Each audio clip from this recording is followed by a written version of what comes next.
Like, share, subscribe and click on the bell icon to never miss an update from Epic.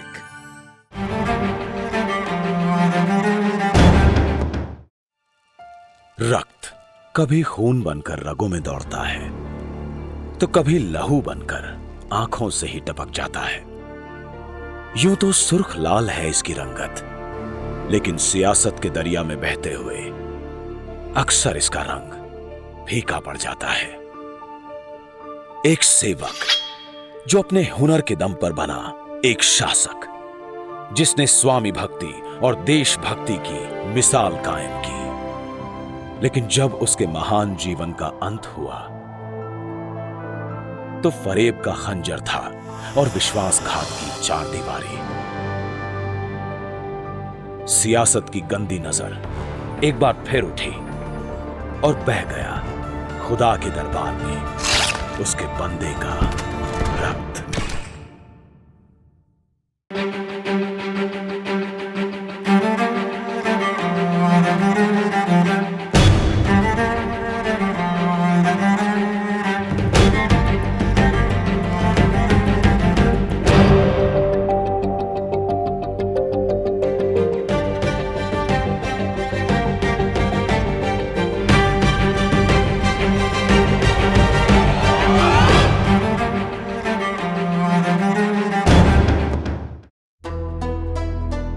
Golconda या गोलाकुंडा, मायने चरवाहे की पहाड़ी। दक्कन भारत की एक पुरातन नगरी और गोलकुंडा साम्राज्य की राजधानी। कोहिनूर, दरियाई नूर, होप डायमंड जैसे बेशकीमती और विश्वविख्यात जवाहरात इसी जमीन से उपजे हैं। इस एरिया में या इवन एट दैट पॉइंट पूरे दुनिया में कुतुब शाही सल्तनत was one of the richest सल्तनत। हीरे मोती जानने वाली इस धरती ने कई सपूत जन्मे हैं और कुछ कपूत भी। गोलकुंडा का किला कुतुब शाही सुल्तानों की गौरवशाली शख्सियत और महान रियासत की एक अमर छाप। तो तेलुगु का एक वर्ड है गोल्ला कोंडा। गोल्ला का मतलब ये है कि वो जो लोग जानवरों को पालते हैं, और कोंडा पहाड़ों को कहते हैं। तो कॉम्बिनेशन ऑफ गोलाकुंडा दोनों का मेल गोलकुंडा कहलाया और ये गोलकुंडा मशहूर हो गया। ये किला पर्शिया से आने वाली इस नस्ल के 8 यशस्वी राजाओं और 171 साल के शासन का चश्मदीद रहा है। हैदराबाद में 16वीं शताब्दी की कुतुब शाही सल्तनत की सबसे प्राचीन इमारत। किले की बाहरी दीवार के करीब 1 किलोमीटर दूर स्थित है कुतुब शाही सुल्तानों की समाधियां। किसी जमाने में यहां फर्श पर रेशमी कालीन हुआ करते थे। दीवारों पर अनगिनत चिराग, गुंबदों पर सोने की परत, भीतर मखमल की छतरियां और उनके नीचे चांदी की तश्तरियों पर रखी कुरान पाक। पर आज यहां खामोशी है और इन्हीं खामोशियों में गूंज रही है फरेब और एहसान फरामोशी की एक घिनौनी दास्तान। इनमें से ये पहली समाधि है कुतुब शाही घराने की स्थापना करने वाले सुल्तान कुली कुतुब उल मुल्क की। अपने सुल्तान की तरह ही ये भी सादगी भरी और आडंबरहीन है। बड़ी ही इज्जत और मोहब्बत से तराशे जाते थे ये सुल्तानों के मकबरे, जिन्हें वो अपने जीते जी बनवाया करते थे और उनके मरने के बाद उन्हें यहीं दफनाया जाता था। कुतुब शाह जो द फाउंडर थे, वो he had almost become 90 years, so he had a premonition, क्योंकि मरने वाले हैं करके। तो इसलिए जो ना ये लोग जितने भी थे, कुछ लोग अपने कब्र पहले से बनाते थे। सुल्तान कुली की समाधि के ही पास है उनके बेटे जमशीद की समाधि। एक ऐसा बेटा जिसकी दगाबाजी ने गोलकोंडा के इतिहास का रुख ही बदल दिया। सुल्तान कुली कुतुब उल मुल्क का जन्म हमादान पर्शिया में हुआ था। वो कारा कोयुल्लू नाम के एक तुर्की कबीले के सदस्य थे। उस दौरान बहुत सारे उलमा, बहुत सारे पर्शियंस, बहुत सारे ईरानियंस आ गए और ये कुर्कुइलिन और अक्विलिनो के लोग जो थे, इनमें से कुर्कुइलिनो जो ट्राइब थी उसके लोग भी कुछ हमदान, सब्जवार, पर्शिया से आके यहाँ बस गए दौलताबाद में। बहमनी सुल्तान तुर्कियों को अपने अंगरक्षकों के रूप में रखा करते थे। कुली भी उस गुट में भर्ती हो गए। अपने साहस, कौशल और दूरदर्शिता के बल पर वो कामयाबी की सीढ़ियां चढ़ते रहे और बहमनी सुल्तान के करीबी मुलाजिमों में गिने जाने लगे। कुली कुतुब बहुत एनर्जेटिक, बहुत वॉरियर, जंगजू, दुश्मन से लोहा लेने वाले। बहुत जल्दी उन्होंने दरबार में तरक्की की। उसी समय बहमनी राज्य के पूर्वी क्षेत्र तेलंगाना में विद्रोह की चिंगारियां भड़क रही थी। बहमनी सुल्तान उसे बल और दंड से बुझाना चाहते थे, लेकिन कुली कुतुब ने संयम और धैर्य इस्तेमाल करने की सलाह दी और बिना अस्त्र उठाए मामले को शांत कर दिया। इससे बहमनी सुल्तान ने खुश होकर उन्हें तेलंगाना का सूबेदार घोषित कर दिया और उनकी कई पराक्रमी जीतों की शान में उन्हें कुतुब उल मुल्क की उपाधि से नवाज दिया। एक रियासत का सूर्य अस्त होता है तो दूसरी का उदय होता है। करीब 180 साल राज करने के बाद अब बहमनी सुल्तान का समय पूरा हो चुका था और गोलकुंडा को अब एक नया शासक मिलने वाला था। बहमनीज में कुछ ऐसे एलिमेंट्स थे जिन्होंने अंदर से ही बहमनी स्टेट को वीकन कर दिया और बहमनी स्टेट ब्रेकअप हो गई। ब्रेकअप होने से बहमनी स्टेट के 5 नए चिफ्टेंसीज डेवलप हो गई और वो 5 जैसे बिदर, बिरार, अहमदनगर, गोलकुंडा।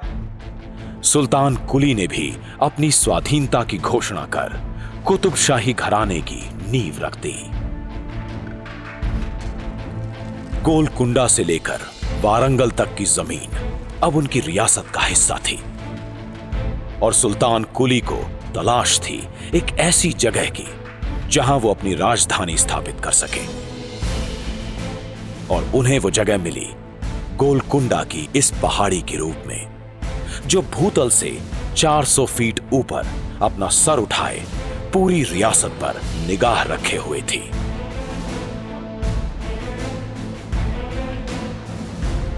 सुल्तान कुली ने अपने बहमनी सुल्तान की याद में अपनी नई राजधानी का नाम रखा मोहम्मदनगर और समय के साथ आगे चलकर इसका नाम पड़ा हैदराबाद।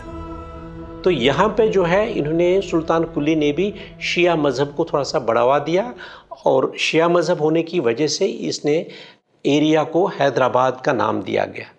इसे हैदराबाद इसलिए नाम दिया गया क्योंकि हैदर जो है शिया रिलीजियस सेक्ट में हज़रत इमाम के जो बच्चे थे उनके एक बेटे का नाम हैदर था, तो इसलिए वो नाम दिया गया।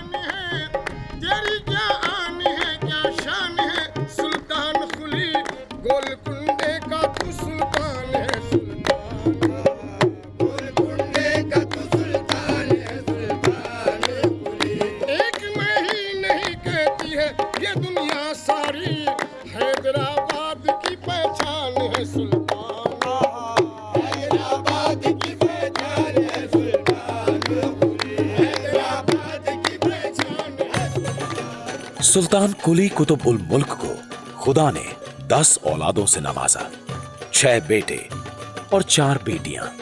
शहजादों की परवरिश में सुल्तान कुली ने कोई कसर नहीं छोड़ी। युद्ध विद्या से लेकर धार्मिक प्रशिक्षण तक, कला और संस्कृति से लेकर विज्ञान और वेदों तक, शहजादों ने सभी में तालीम हासिल की। उनके मस्तिष्क, शरीर और आत्मा के विकास के साथ सुल्तान ने उनके हर ऐशो आराम का भी पूरा ध्यान रखा। लेकिन शायद कहीं कोई कमी रह ही गई और सुल्तान कुली को भी क्या पता था कि उनका अपना खून उन पर खुदा की बरकत नहीं बल्कि एक बद्दुआ ही थी। सत्ता में आते ही सुल्तान कुली कुतुब उल मुल्क ने अपना पूरा ध्यान अपने राज की सीमाओं को बढ़ाने पर केंद्रित कर दिया और पास पड़ोस के कई देशों, किलों और इलाकों पर कब्जा कर अपने झंडे आंध्र के तट तक गाड़ दिए। सुल्तान कुली को भव्य इमारतें बनवाने का भी बहुत शौक था। पर्शिया की संस्कृति और दक्कन की कलाओं का सम्मोहन करते हुए कुतुब शाही घराने ने एक नायाब शैली को जन्म दिया, जिसकी छवि हैदराबाद मक्का मस्जिद जैसे भव्य स्मारकों में साफ झलकती है। सुल्तान कुली जितने अच्छे सेवक थे, उतने ही अच्छे शासक भी साबित हुए। उन्होंने कभी हिंदुओं के प्रति भेदभाव नहीं दर्शाया और काबिल हिंदुओं को उनके शाही दरबार में ऊंचे पदों पर रखा जाता था। अपनी प्रजा को सुख, समृद्धि, कानून और सुव्यवस्था देने वाले इस राजा की जय जयकार हर दिल में थी। लेकिन दुख की बात है कि उनके अपनों के ही दिल उनके प्रति प्रेम भाव नहीं रखते थे। शायद सरहद, शासन और शौक के बीच वो अपनी एक जिम्मेदारी पूरी तरह से निभा नहीं पाए, और वो थी एक पिता की जिम्मेदारी। अब इसे पालन पोषण में कमी माने या फिर फितरत के ऐब, लेकिन अपने यशस्वी पिता के शौर्य और शख्सियत की बराबरी उनका कोई भी शहजादा नहीं कर पाया। समय बढ़ता रहा और सुल्तान अपने उम्र के आखिरी पड़ाव पर पहुंच गए।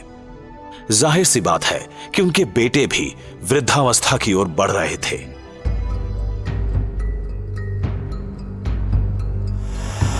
यूं तो गद्दी के उत्तराधिकारी परंपरा के अनुसार सबसे बड़े शहजादे कुतुबुद्दीन ही थे, और शायद यही सोचकर कि राजपाट तो उनकी ही किस्मत में है, थोड़े से आराम परस्त हो गए थे। बाकी दो शहजादे अब्दुल करीम और इब्राहिम बहादुर तो थे, लेकिन सुल्तान कुली की तरह शेर दिल नहीं थे। अगर इन 6 में से किसी के सीने में आग थी तो वो था शहजादा जमशेद।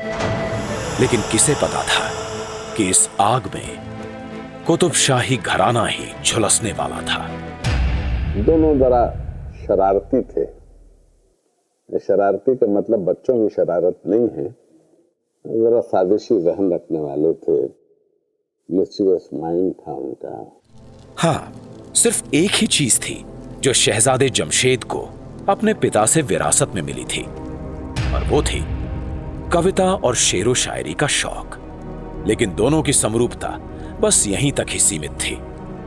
जहां एक तरफ कुली कुतुब उल मुल्क एक धर्मनिष्ठ और वफादार इंसान थे, वहीं जमशेद मौका परस्त था।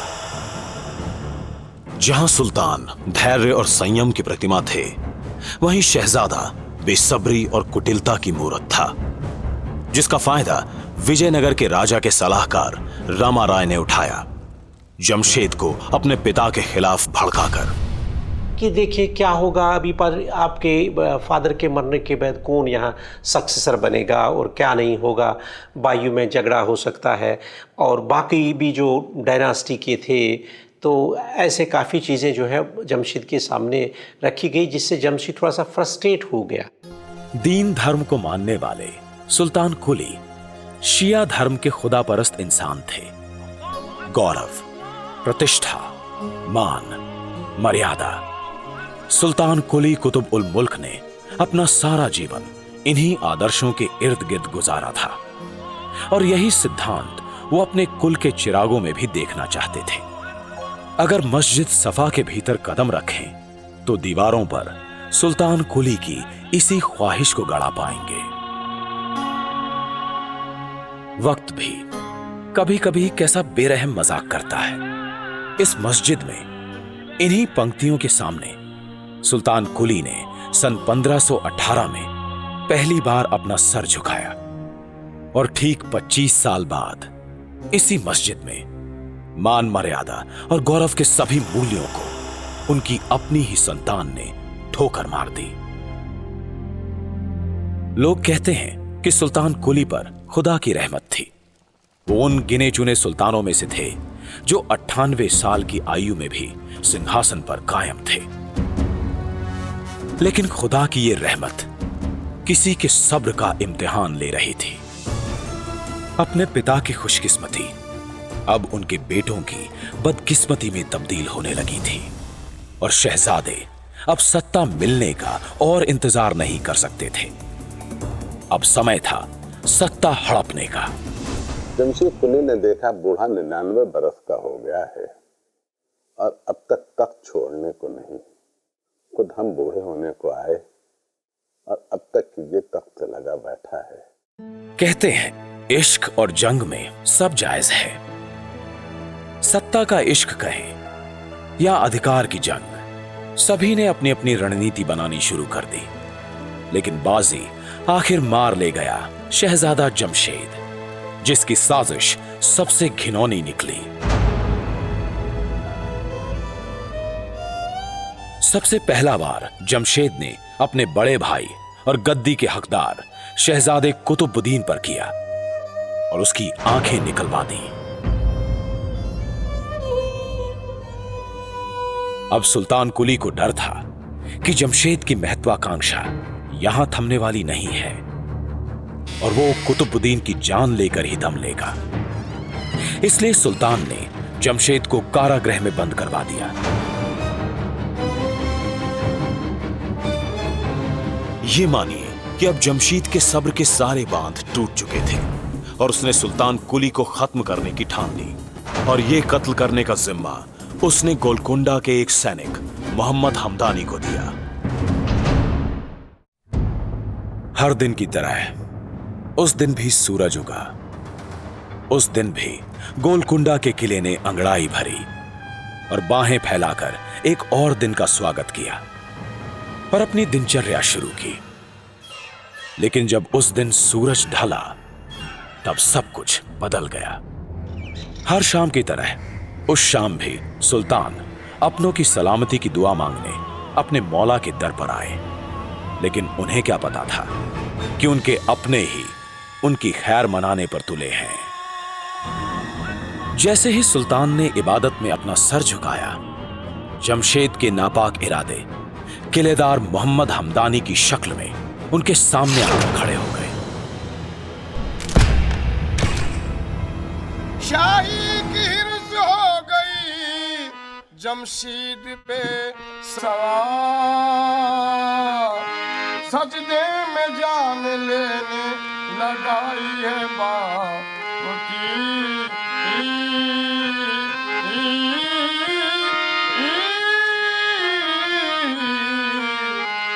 एक तो शाम का टाइम था, रात में पूरी ये न्यूज़ फैल नहीं सकती थी।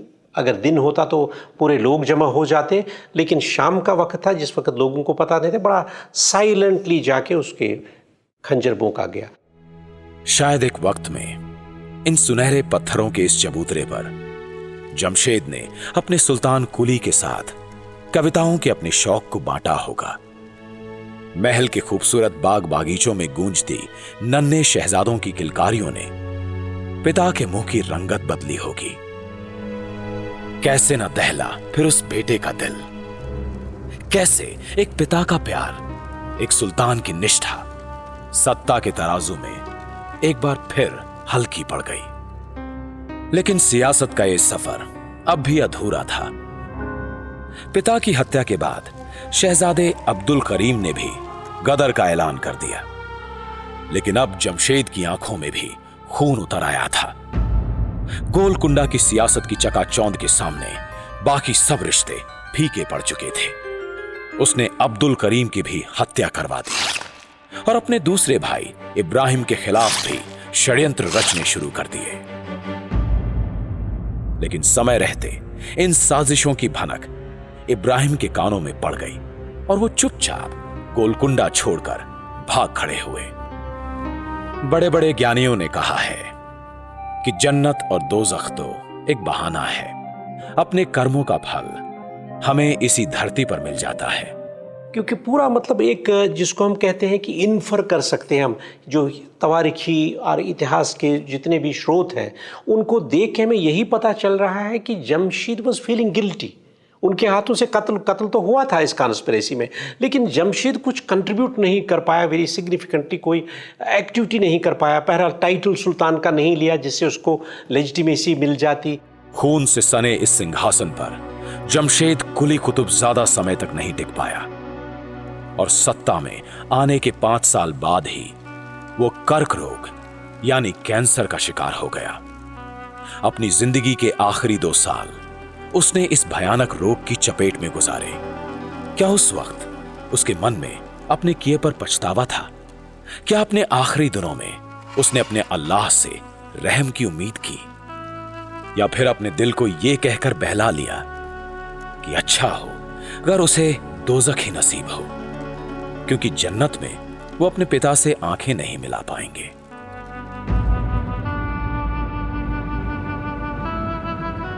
एक बेटे ने अपने बाप को मारा और उसका नतीजा क्या निकला? इसका नतीजा कुछ भी नहीं निकला। एक बेटा एक सुल्तान नहीं बन सका और अपने बेटे को भी वो सुल्तान नहीं बन सका, एक अच्छा इंसान भी नहीं बन सका। उसके अपने तमाम जो रिश्ते थे सब बिखर गए।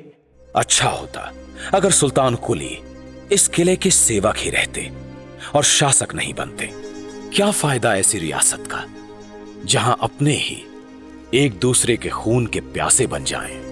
कि ताकत में, पावर में, इख्तदार में, तख्त में, हुकूमत में क्या नशा है कि इंसान उसका खून के रिश्ते को भी भूल जाता है। रक्त तो रक्त है, मगर रक्त ही तख्त बदल देता है, वक्त बदल देता है। इसी किले की 4 दीवारी के बीच आजीवन ऊंचे आदर्शों पर जीने वाले एक यशस्वी सुल्तान को फरेब की मौत नसीब हुई।